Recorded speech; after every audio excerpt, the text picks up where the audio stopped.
Epizodi i tret i sezonit 5 të podcastit Flasim, momenti për shënimet e javës.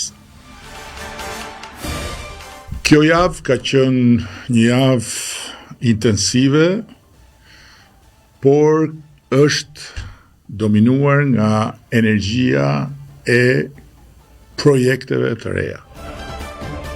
Kemi pasur konkursin ndërkombëtar për Parkun e Besimit, i cili ka qenë ndër momentet më mbreslënse të rrugës së re të arkitekturës dhe të transformimit të këtij vendi në një vend ku edhe arkitektura është një arsye për ta vizituar.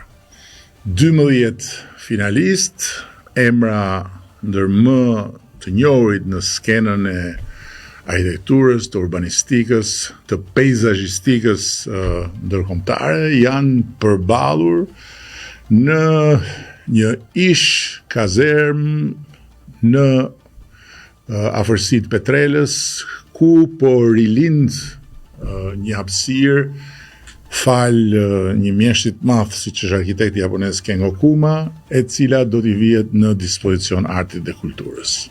Ka qenë një konkurs i jashtëzakonshëm me projekte vërtet nga më të papriturat, ku është shpallur fitues nga juria ndërkombëtare, studioja prestigjioze Big nga Danimarka. Parku i Besimit do t'jetë një destinacion i ri, i cili do t'japë mundësi banorëve të Tiranës, do t'japë mundësi të gjithë banorëve të Shqipërisë, por edhe të gjithë atyre që do të vizitojnë Shqipërinë, që të shkojnë në një park ku do të gjenden pemët, bimët, frutat, lulet e të gjitha shkrimeve të shenjta. Dhe ku ndërkohë do ketë shumë për të parë dhe do ketë shumë për të kuptuar nga historia e këtij vendi. Një tjetër event i rëndësishëm ka qenë konferenca e parë e investimeve mes Bashkimit Evropian dhe Ballkanit Perëndimor, e cila si e para e këtij lloji ka qenë një sukses, por një sukses që ne duam jo vetëm ta përsërisim, por duam ta ngriemi edhe më domethënës vitin e ardhshëm, sepse dëshirojmë që kjo konferencë e investimeve të kthehet në një traditë këtu në Tiranë dhe të kthehet në një nga ato forume ndërkombëtare në Europë që krijojnë shumë interes, që tërheqin shumë protagonist dhe që krijojnë më pas edhe shumë impakt. Një tjetër konkurs ndërkombëtar ka qenë konkursi për rilindjen e Pallatit Sportit Aslan Rusi. 6 finalist, emra të mirënjohur të arkitekturës ndërkombëtare, janë përballur me projektet e tyre, projekte të jetë mbreslënse, ku në fund fare juria ndërkombëtare ja ka besuar rilindjen e Pallatit Sportit studios prestigjioze MVRDV, e cila është e njohur për publikun shqiptar, e cila ka lënë tani më disa gjurmë në Shqipëri dhe e cila ka propozuar një godinë spektakolare, praktikisht një top brenda të cilit zhvillohet jeta sportive dhe jeta komunitare e Pallatit Rinindur Aslan Rusi. Qeveria ka vendosur që t'i përcjell për një tjetër konkurs ndërkombëtar projektin e kampusit universitar të Durrësit, Agjencisë së Planifikimit Urban. Është një projekt i cili shkon në vazhdën e formësimit të atij kampusi, ku nevoja për rezidencat e studentëve dhe nevoja për të tjera mjedise të domosdoshme për një kampus modern bashkohor është ballafaquar dhe është kthyer në një zotim nga ana jon ndaj trupës së pedagogëve dhe të studentëve të Universitetit Aleksandër Mojsiu.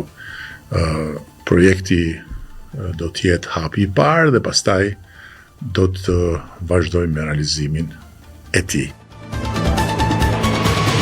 Një tjetër projekt i domosdoshëm strategjik është masterplani i godinave të drejtësisë, të sistemit drejtësisë. Kam vënë re me keqardhje që vetë qeverisja e sistemit drejtësisë fal pavarësisë plot që ju dha atij sistemi me reformën drejtësi, ndër ato të qalat e veta ka edhe po themi dobësinë e madhe në administrimin e infrastrukturës, në projektimin e infrastrukturës, në transformimin e infrastrukturës. Transformimi i godinave pa projekte të besueshme është mision i pamundur. Përfundimisht kemi vendosur që edhe këtë mision ta marrim përsipër vet. Dhe në Shqipërinë 2030 të kemi një infrastrukturë tërësisht të transformuar të godinave drejtësisë, sepse nuk mund të vazhdojmë me arna, nuk mund të vazhdojmë më me hapësira dhe me mjedise gjykatash, prokurorish janë shumë larg sqenie dinjitoze, nuk mund të vazhdojmë më me ushtësira që pastaj përkthehen edhe në një performancë që lë shumë për dëshiruar. Hapësirat publike vazhdojmë me pastrimin. E kam thënë që ditën 1 nuk është një aksion, është një operacion i cili do të vazhdojë në mënyrë kirurgjikale në çdo pjesë të organizmit urban të vendit, në çdo pjesë të organizmit urban të kryeqytetit. Dhe do të pastrohet çdo pjesë e prekur nga këta qiban të patolerueshëm, vendin e cilëve do ta zëri një hapësirë re bashkëjetese mes komunitetit dhe njësive tregtare. Natyrisht që Tirana nuk është Teherani, kam thënë dhe herë të tjera, dhe ne nuk do t'i mbyllim brenda të gjithë ata që kanë shërbime edhe jashtë derës së njësisë, por ama do të vendosim kufit e qartë, sepse nuk mund lejohet që në hapësirë e një komuniteti ngrehinat e vendosur aty me pahirin e forcës apo me pahirin e shpërfilljes së ligjit dhe të marrëdhënies së bashkëjetesës shëndetshme qytetare të bëjnë ligjin.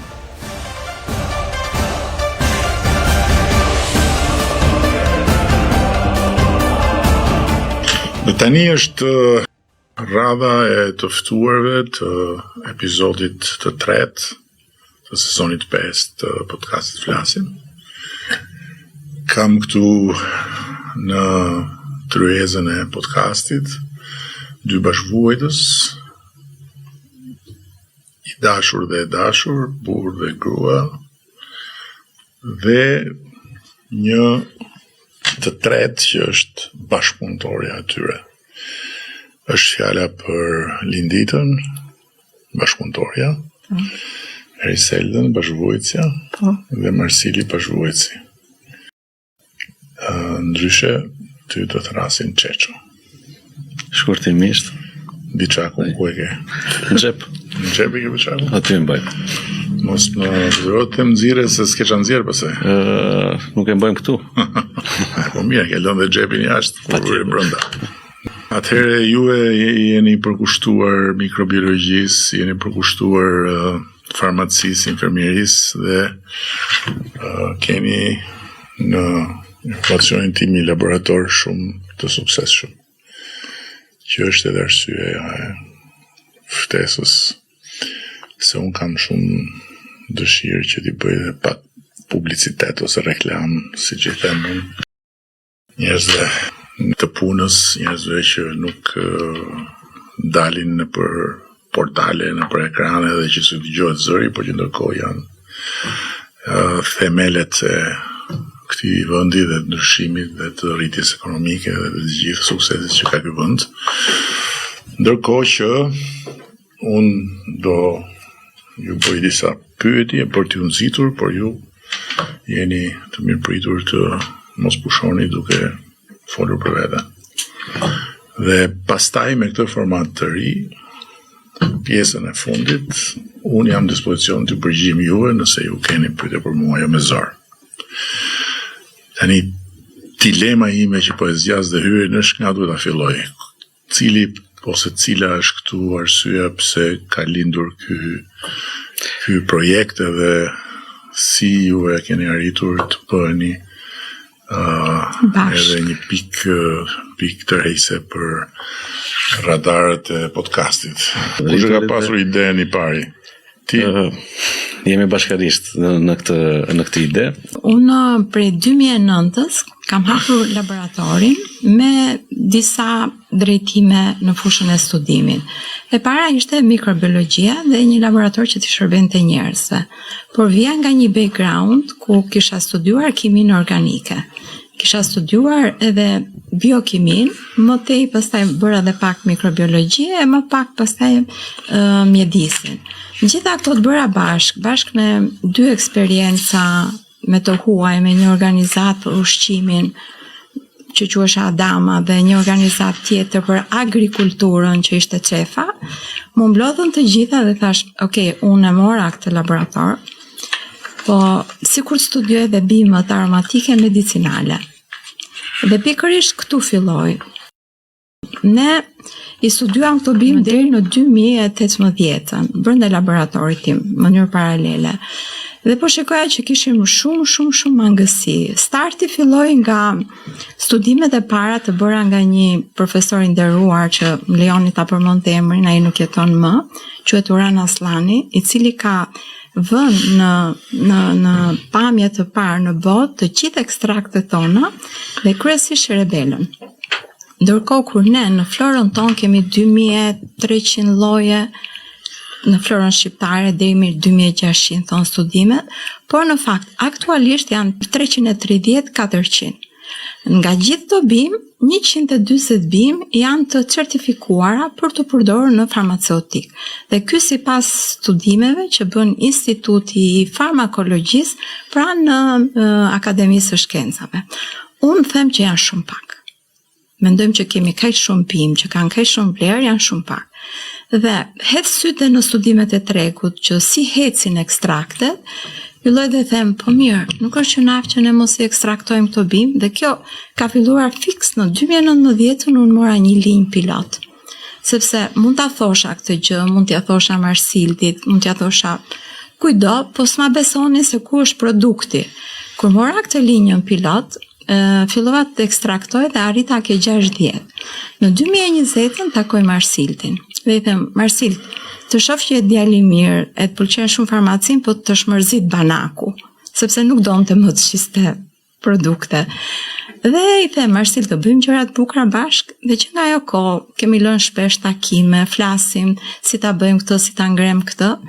Unë praktikisht tani pasi studiova të gjitha këto bimë, mora dhe bimë jashtë Shqipërisë, siç është vanila, pompona vjen nga Peruja, ka marrë hibiskusin nga Senegali nëpërmjet një kompanie franceze. Studiova shumë edhe mbetjet e agrikulturës, sepse Komuniteti Evropian ka hedhur pafund fonde për këto. Dhe e gjitha ajo që rezultoi është që, okay, Lindita, vazhdo me këtë supercritical fruit teknologjinë e gjelbër që ke, dhe shikon ngri një projekt bindës për investitor, sepse deri këtu ne e kemi çuar në qendër kërkimore. Unë këtu kam punuar shumë me Universitetin e Padovës, miqësisht, nëpërmjet një studente shqiptare që ishte atje, i çova ekstrakte, por një vend aq miqësor për ne sa gjithashtu dhe me universitetet tona, por ajo që shtova unë më shumë ishte dhe laboratori brenda kësaj qendre kërkimore, sepse nuk po dija ku t'i testoja. Marsildi, si guzimtar që është, ka krijuar si thua një produkt të tij në kokë, ku do t'i marrë këto bimët, këto ekstraktet, dhe do bëj produkte me vlerë për shëndetin. Kështu jemi ne në këto ujëra. Po ti ku hyn në këtë pjesën e bimëve? Në pjesën e bimëve jam duke hyrë, jam rrugës. Çfarë ke mbaruar? Unë për infermieri. Kam mbaruar infermierin, kam punuar në sallë operacioni si instrumentare, dhe mbas një farë kohe, tani kam filluar dhe shkollën, u shkëputa nga profesioni për farmaci. Këtu kalon rruga ime drejt. Po, pse fillove shkollën për farmacinë në ndikimin e bashkëvujtësit apo ishte më përpara kjo? Ishte edhe si dëshirë më përpara, por duke qenë se po merr hapa të tjerë, edhe mendova se do ishte edhe për mua diçka më mirë. Plus që edhe në profesion unë arrita deri në të gjitha sallat e operacionit, deri në sallën e kardiakut, operacionet e zemrës. Pak a shumë mund të thuash që arrita atë stadin e infermierisë deri Shuaj të kuriozitetin, domethënë, ja mora, po. Atë e kam në xhep prap. Atëherë kthehemi ke ty. Dhe gjithë rrugët të çojnë tek ngritja e peshave. Kush pan pesha, ecën përpara. Kush s'mban pesha, po ti ke mbajtur pesha dhe si peshngritës. Kam qenë sportist, profesionist në peshngritje për 17 vjet. Rjesht. Kam nisur 10 vjeç sportin. Kam nisur në qytetin e Korçës dhe gradualisht pastaj me nisjen e studimeve në qytetin e Tiranës kam vazhduar në të njëjtën kohë dhe studimet edhe sportin. Më pas, duke ditur që peshngritja ka qenë një nga, le të themi, problematikat në aspektin e dopingut apo dhe pastërtisë figurës sportistit. Duke ditur që jam edhe në fushën mjekësore, atë të farmacisë, ka shtyrë më tej për të kërkuar dhe për studiuar në lidhje me qoftë me suplementet, qoftë dhe me shëndetin real të sportistëve. Qofshin këta edhe sportistë thjesht, por qofshin këta edhe individ të cilët merren me aktivitet fizik. Sepse realisht Shqipëria është një vend që ka nevojë për një informacion dhe për zhvillime të këtyre temave. Dhe si ky episodi që erdhi Lindita te Baraku dhe ta Ne kemi pasur një takim me Linditën në Tiranë, në tek farmacia ku unë punoja si farmacist asaj kohe. Lindita më ka shpjeguar pak a shumë një ide të punës që ajo ka bërë më përpara. Mirë, po takimin real tonin e kemi pasur në Itali. Që folëm gjatë në një kemi qenë të ftuar nga një kompani farmaceutike në Itali dhe aty që prodhon nga ekstrakte botanike, jo sintetike. Dhe aty kam dëgjuar, kam qenë interesuar gjithë kohës që për çfarë bëhet fjalë realisht, jo thjesht vetëm si turist në Itali. Dhe kam parë realisht punën dhe idet e Linditës dhe bashkëshortit saj. Dhe pas kalimit të një farë kohe që ne kemi qenë në diskutime si nxirret ky ekstrakt, si bëhet kjo procedurë etj, ka ardhur një diskutim shumë natyrshëm për të nxjerrë një produkt shqiptar, le të themi, me origjinë 100% bimore dhe Shqipëria tashmë të ketë prodhimet e veta, mos ketë me importime apo dhe prodhime sintetike. Po në ndërkohë tani aktualisht që flasim, ju e çfarë bëni konkretisht? Po, do në kuptimin që kjo sipërmarrje prodhon, shet, çfarë bën? Ne vazhdojmë projekte të vogla me kompani të ndryshme të huaja, të cilat kërkojnë, për shembull, klientët tanë kanë bimën e tyre dhe duan ta ekstraktojnë me këtë teknologjinë e gjelbër që kemi ne për të nxjerrë nivelin e komponimeve përbërësve që ka bima e tyre, që të vazhdojnë në projekt prodhimi. Dhe ne japim produktin nga teknologjia në nivel mostre I japim dhe studimin ton brenda laboratorit, sepse ne për të kuptuar çfarë ekstraktojmë, kemi inkorporuar dhe laboratorin brenda. Për ndryshe nuk do dinim çfarë prodhonim. Ja japim këtë produkt dhe ato pastaj zhvillojnë produktin e tyre ndërkohë. Klientë të tjerë janë që marrin produktet tona të gatshme, që i kemi prodhuar tashmë në sasira të vogla. Pra janë rreth 60.000 shqiptare të kaluara, dhe më të bukura tek këtyre 2 viteve të fundit janë mbetjet nga agrikultura, që janë nga mbetja e ullirit, pasi Komuniteti Evropian thotë nuk duhet të hidhen si ndotje se kontaminojnë tokën. Një moment i morën i bën si pelet, por dhe ashtu ato dëmtonin mjedisin se çlironin disa toksina. Kështu që duhen përpunuar për fakti se kanë dhe një vlerë shumë më të shtuar. Pra, nga mbetjet ne nxjerrim vlera shumë më të mëdha dhe ne për fat të keq i hedhim vlerat. Aty ka diamante i quajmë, se janë vërtet me shumë gana studimore. Ndërkohë, vazhdojmë prapë me këtë projekte për krijimin e produkteve të vogla dhe pjesëmarrje në panajire. Në këto panajire, në fakt, më kanë ndihmuar shumë AIDA, që na kanë orientuar për të shkuar, pavarësisht domethënë se një pjesë e mirë e fondit vjen nga ne, por kanë qenë shumë orientues të mirë dhe i falenderoj sinqerisht se bëjnë goxha punë. Eventi i fundit që ishte në Pallatin e Kongreseve, ku ishte ju i cili zgjati 2 ditë, ne patëm një network, patëm një rjetëzim dhe takuam shumë miq tanët që nuk i gjenim dot. Dhe kjo është një formë shumë e mirë që na bën bashkë. Aty gjeta një kompani e cila kishte përdorur një sipërfaqe toke për 3 vjetësh në Shijak dhe kultivonte alga. Ky ishte projekti Komunitetit Evropian nëpërmjet qeverisë hungareze. Për fat, ky zotëria ishte nga Shqipëria, 40 vjet i ikur, nga shqiptari Kosovës, dhe kishte studiuar për algën. Nesër e çojnë algën tonë në panajirin e Berlinit, panajiri më i madh i algave. Tashmë ai thotë, Lindita, sa mirë që u takuam se ti duhet ta ekstraktosh me këtë teknologjinë e gjelbër që kemi ne, sepse na duhet i rrisim vlerën më shumë algës. Se në fakt kemi aq shumë vlera brenda. Laboratori ku ndodhet? Laboratori është në Elbasan. Sa njerëz janë të angazhuar në laborator? Marsildi nuk është pjesë e këtij biznesi. Projektin kur u vu pilot, ne arritëm punësuam gati 10 veta për pjesën e bluarjes, prodhimit dhe grupi R&D i kërkimit ishte grupi i jashtëm, është një vajzë që është farmaciste që ajo është jashtë nesh dhe profesor të Universitetit të Kamsës dhe të Padovës. Kështu që her pas here ne ngrem një projekt, e zgjidhim temën e projektit e zhvillojmë. Ti ku je, si këtu, si atje? Është me mua, është në ide, në flasim. Ne materialisht nuk jemi bashkë, por në të njëjtën kohë kam themeluar dhe një shoqatë e cila është do merret me kërkimet shkencore, pra punën të cilën po bën Lindita, si marrje pune, të gjithë do ta organizojmë ne. Dhe ne në backgroundin ton dhe në të pasurit si profesionist kemi shumë mjek, shumë farmacist dhe shumë të rinj. Dhe shtyrja jonë, ideja jonë është gjatë kohës që shiko, kemi këto gjëra kaq të bukura në Shqipëri. Hajde ti vendosim punë, hajde vendosim këta të rinj në punë. Hajde vendosim këta profesionistët në punë. Hajde vendosim njerëz të cilët kanë çfarë të tregojnë nga vetja e tyre dhe duan të tregojnë për veten e tyre. Në të gjitha aspektet, jo vetëm në aspektin e kësaj fushë, por dhe në aspektin e formimit profesional. Në rastet kur kemi farmacistë shumë të mirë, apo në rastet kur kemi një mjek shumë të mirë, hajde të japim spunto, të japim rritje në të gjitha aspektet.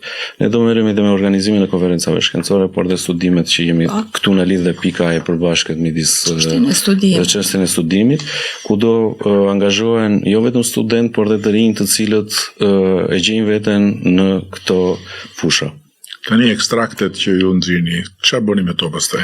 Po, realisht pjesën më të madhe të ekstrakteve ne i kemi trajtuar në formë mostrash për t'i dërguar në panajire për të promovuar produkte. Pastaj kur një mostër ka fat, po themi. Po, Çfarë ndodh me të?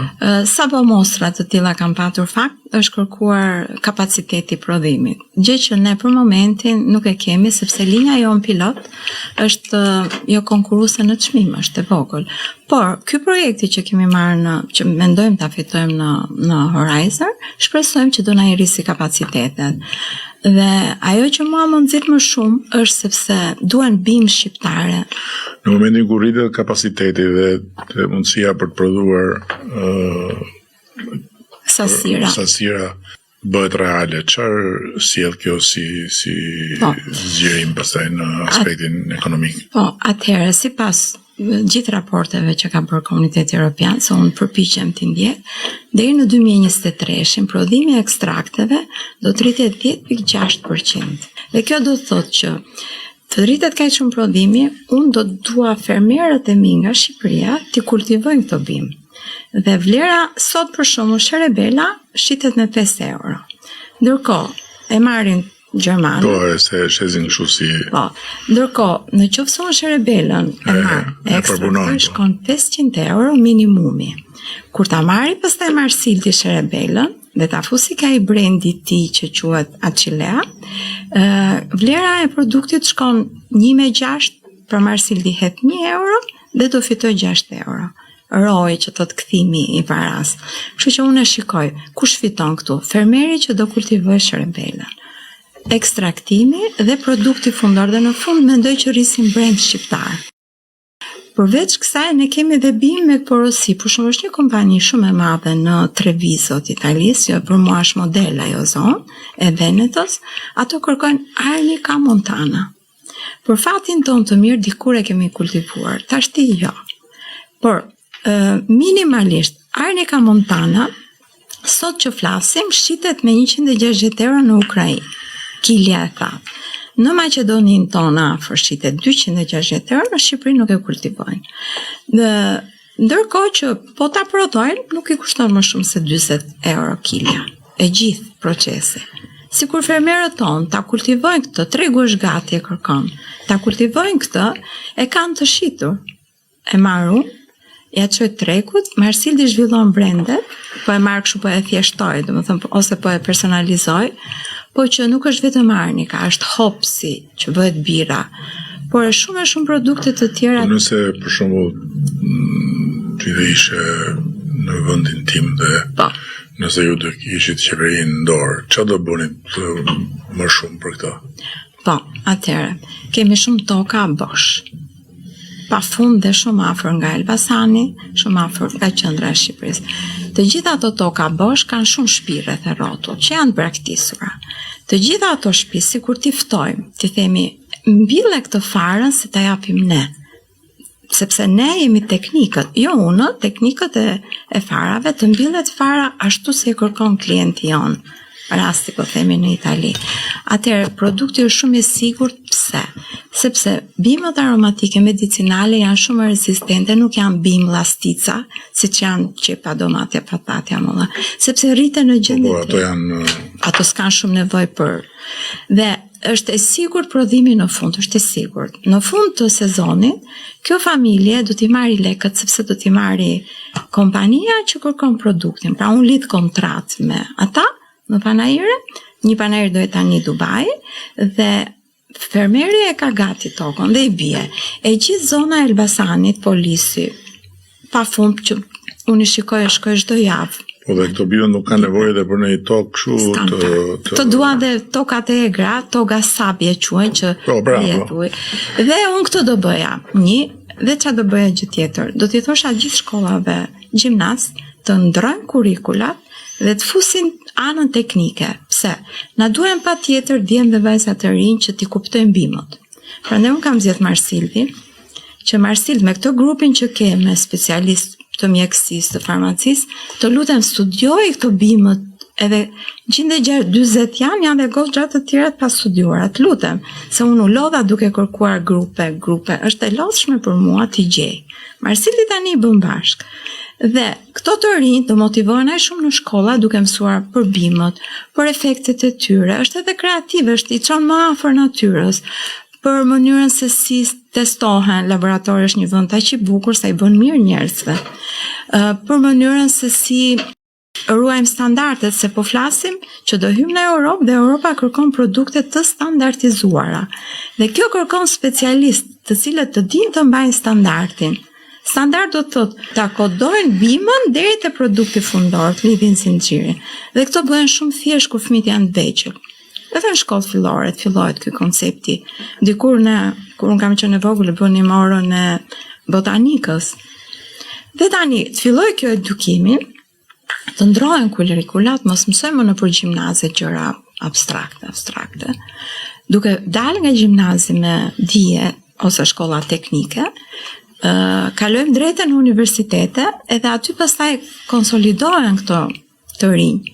Unë këtu shikoj që çdo puna sepse të gjithë njerëzit që marrin në punë, vjen keq ta them po unë punoj për ata që kanë marrë në punë, sepse shumë gjëra nuk i ndjekin. Por kanë një dashuri të madhe për tokën, duan të mësojnë, kanë etje, por kanë shumë vëshllëqe në nivelin e tyre studimor. Këto dy gjëra do bëja. Qartë. Po ti, që do bëja?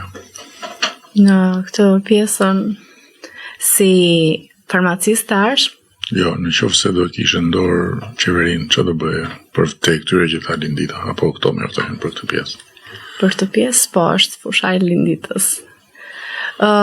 Për pjesën e degës time që kam mbaruar, për atë do thoja kemi nevojë akoma për një rini që mos largohet dhe të punoj këtu, se janë kushtet që në qoftë se dëshiron të punosh. Ja, për shumë tip si nuk e larguar. E kemi menduar dhe kemi pasur dhe mundësinë për të ikur në një dikur në fillimet tona. Fillimi gjithmonë është i vështirë për çiftet e reja, por vendosëm në një balancë, në një peshore, të ikim jashtë dhe të quhemi të huaj dhe të marrim diçka më shumë për atë kohë, apo të investohemi këtu në vendin tonë, të punojmë më shumë këtu, do jetë pak e vështirë sigurisht. Fillimi gjithmonë është i vështirë, por që të marrim meritat në vendin tonë. Se të huajt të huajt do na cilësojnë. Për këtë. Si që do bëj, si që në vendin tim? Shiko, duke parë rrjedhën e situatave në Shqipëri, në momentin që ne jemi drejt Bashkimit Evropian, pra në momentin që ne kemi premisa për të bashkuar në Bashkimin Evropian, dhe duke ditur edhe nga faktor të huaj, apo dhe nga individ të huaj të cilët japin meritat Shqipërisë për përparime, unë do përgatitja edhe pjesën tjetër të popullit, qofshin këta të rinj apo dhe ata më të mëdhenj në moshë, në mënyrë që të ecin paralel situatat. Dhe nëse sot të rinjt investohen në këto lloj fushash, pra në formimin e vetes, në formimin e nxjerrjen e patë të cilësive të tyre dhe mbështetjen e tyre, nesër ne kur shkojmë në Europë do jemi paralel. Ne jemi paralel. Ne nuk krijojmë hapësirat që shiko, unë jam këtu përpara dhe mbrapa hajde tani kush do vi. Jo, hajde ecim bashkarisht. Ta bëjmë këtë gjë. Në çdo lloj aspekti. Para pak ditësh një intervistë që tuaj që flisje për çerat. Po, për çerat. Atëherë kemi një zgjidhje, unë kam qenë vetë sportist.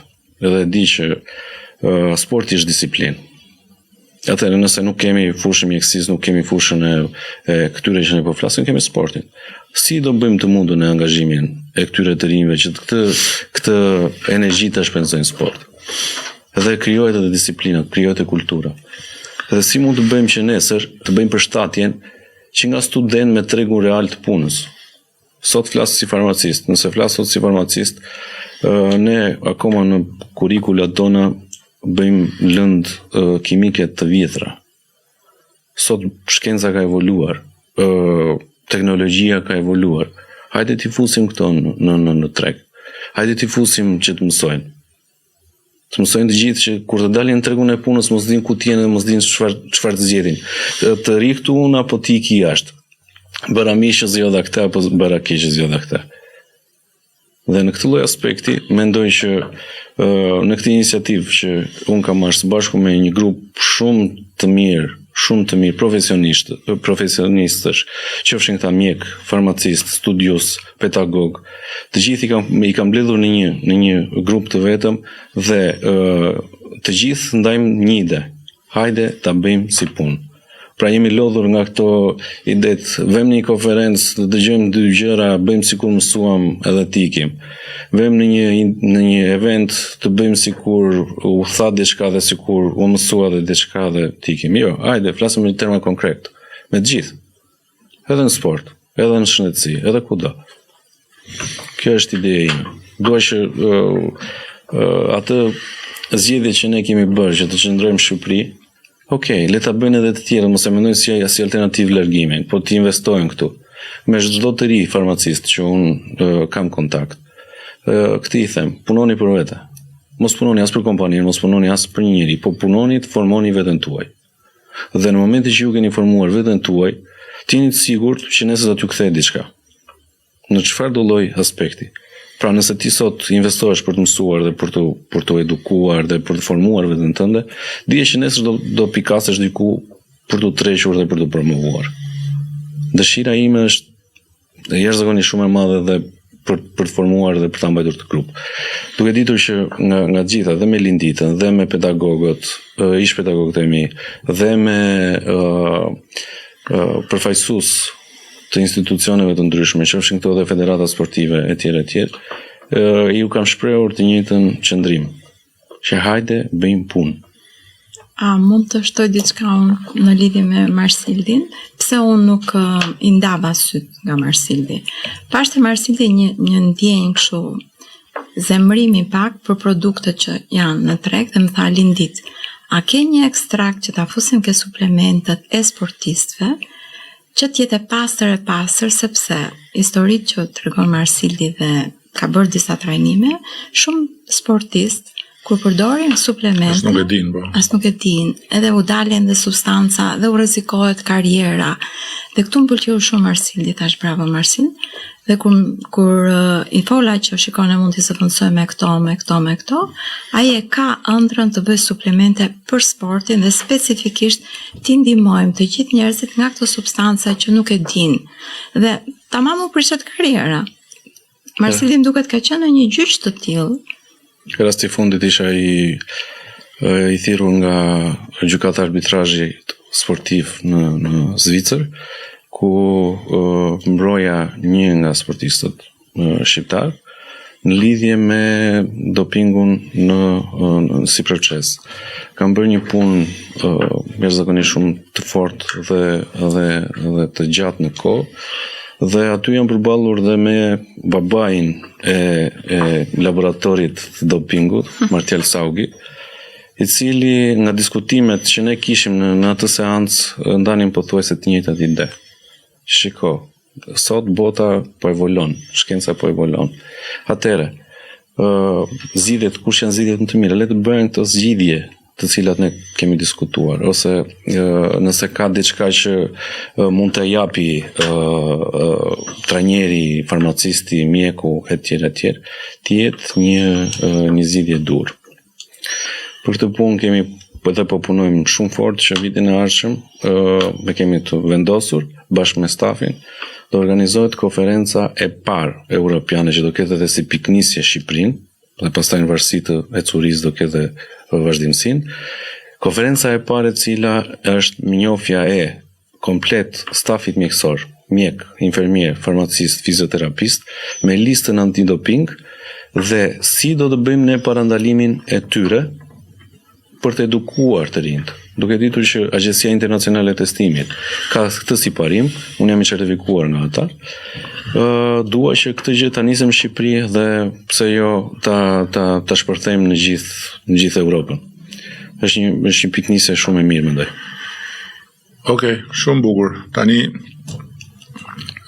kemi një pjesë të re të podcastit këtë sezon, duke munduar që mos jemi po njësoj. Edhe pjesa e re është që ju pyesni unë përgjigjem në qoftë se natyrisht keni dëshirë të bëni pyetje. Unë jam në dispozicion, por nuk kemi shumë kohë për të humbur duke u menduar ose duke u emocionuar, kështu që tani ja ky jam unë, s'kemi çfarë emociononi më. Ja, faleminderit për Se si thot një fjalë e ur djalli nuk është aq i zi sa duket. Ja, nuk. Rini shumë në natyrë? Shumë më pak se ç'duhet rri në të vërtetë. Shumë më pak se ç'duhet rri. Është shumë e bukur. Di. Sidomos kur kalon 5 dietat, sikur merr shumë energji kur shkon. Që më kuptoj edhe që kam kaluar 5 dietat, po bëko tani që. Po kam kaluar dhe unë, kështu që bashkë. Po natyra ime janë muret dhe brenda 4 mureve kalon pjesa më e madhe e kohës. Edhe koha hikën gjithmonë më shpejt. Nuk e dia, ju e keni ndjerë ju këtë gjë. Në fakt nuk më masi çka. Çdo vit kalon më shpejt se sa viti paraardhës. Është. Edhe kur kthen kokën mbrapa, mahnitesh që koha ka ikur e shpejt. A ta vazhdoj edhe një pyetje tjetër? Po patjetër. Po mirë, gjithë kjo energji.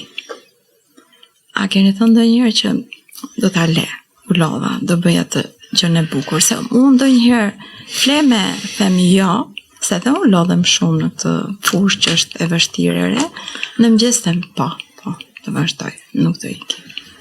Dëgjoj, kjo është një histori, ngjitje, zbritje, shërshqitje, momente të caktuara ndihesh i rrëzuar, ka shumë presion, stres, ka momente dhimbje fizike, sepse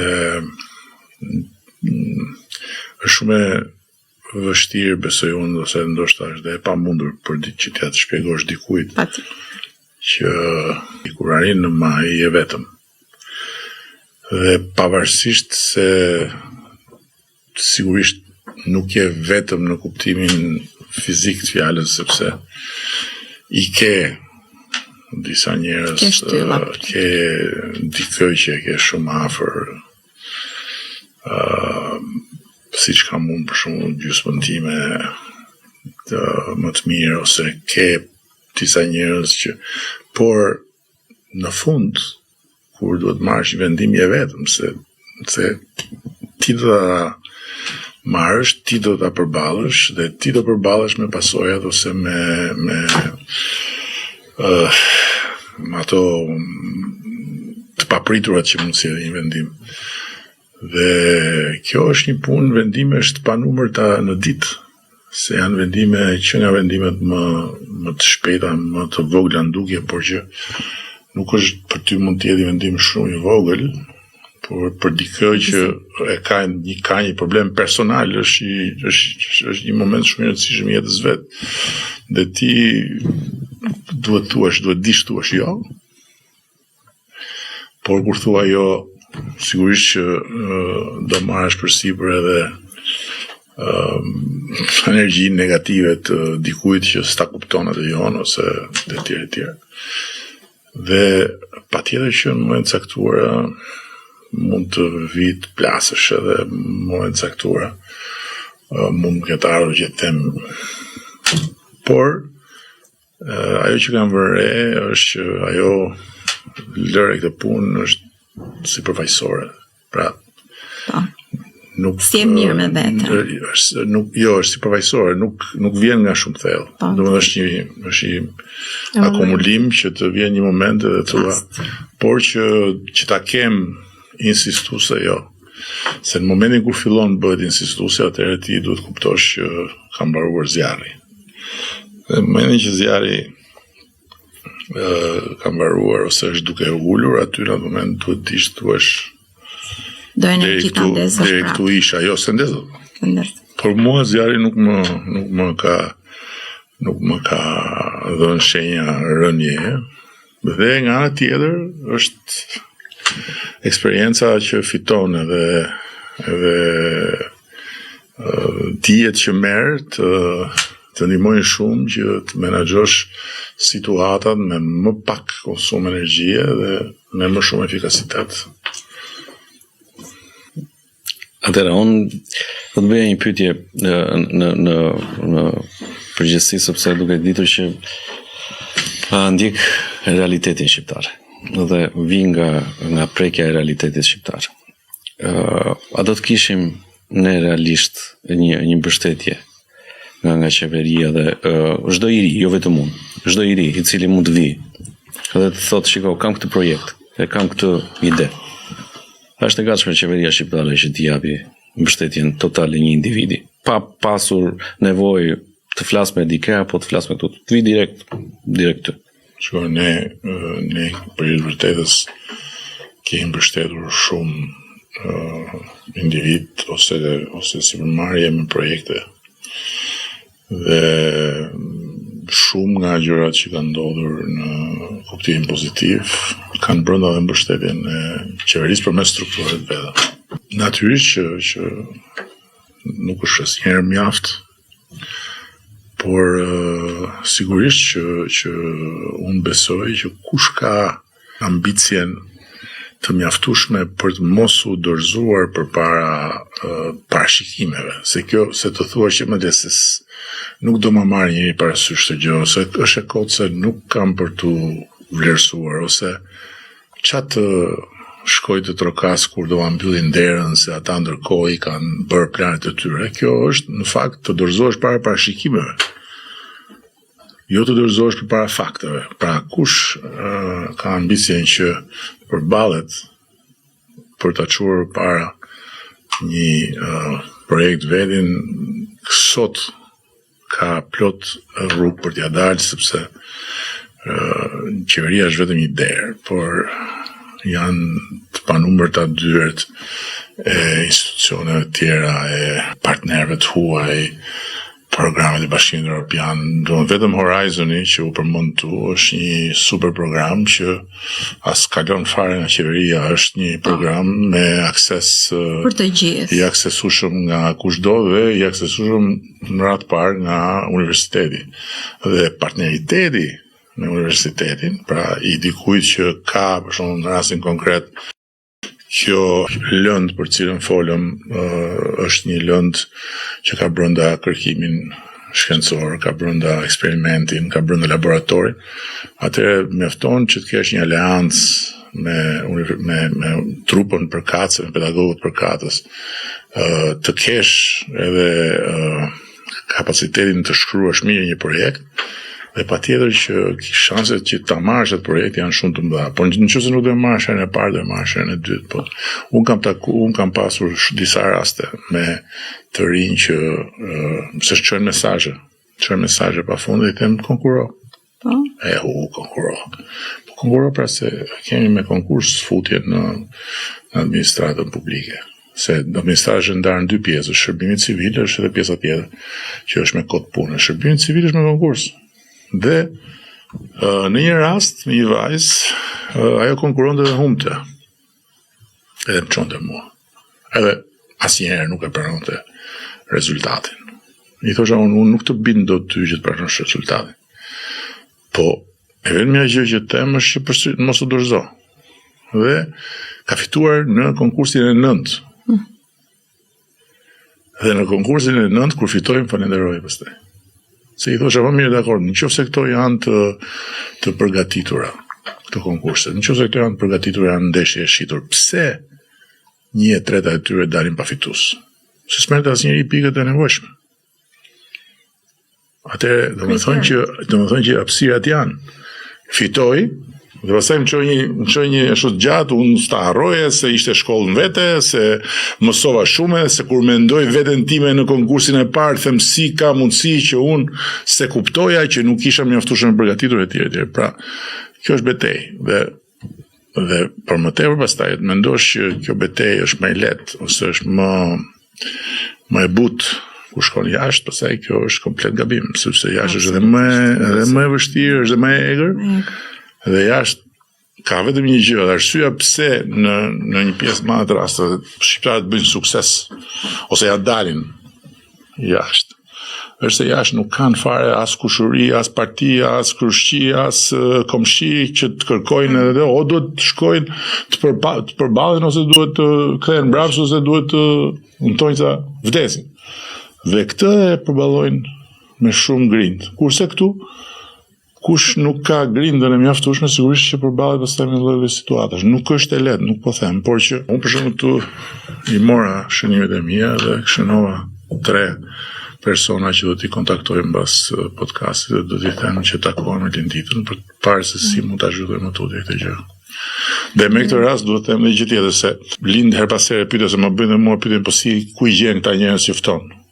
Në fakt ose më çojnë mua mesazh ose i identifikon stafi këtu, por do vëmë dispozicion dhe një adres e emaili që kush ka diçka për të thënë këtu ose që mendon që duhet vi këtu t'i bëj, po të doj reklam gjithë që bën, për aq kohë sa ajo ka një vlerë dhe për tjerët, kuptohet se. Po, t'jetë gjithë përfshirë. Ju që jeni këtu, jeni për të treguar se çfarë bëni, po rezononi dhe me disa të tjerë që duke ju parë ju që jeni konkret, nuk jam unë që them shiko se bimët aromatike në Shqipëri kanë një potencial të madh.